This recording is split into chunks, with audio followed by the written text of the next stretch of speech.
Individuato l'hacker responsabile dell'attacco la scorsa estate alla piattaforma Rousseau, il sistema per le votazioni online e le attività politiche del Movimento 5 Stelle. Si tratta di un padovano di 22 anni, individuato dalla Polizia Postale di Milano e dal Centro Nazionale contro i Crimini Informatici. Gli agenti hanno effettuato una perquisizione in casa del ragazzo iscritto nel registro degli indagati dalla Procura di Milano con l'accusa di accesso abusivo a sistema informatico.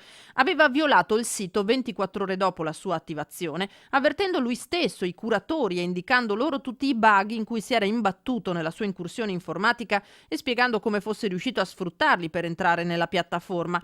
L'ho fatto per testarne la vulnerabilità, non avevo fini o motivazioni politiche, si è difeso il 22enne di fronte agli investigatori. Si tratta di uno studente universitario di matematica che come hacker si firmava Évariste Galois, come il geniale matematico francese appassionato di politica morto a 20 anni nel 1832 durante un duello. Gli investigatori stanno proseguendo le indagini per accertare se non vi siano anche dei complici. Il candidato premier del Movimento 5 Stelle, Luigi Di Maio, ha ringraziato la Polizia Postale su Facebook.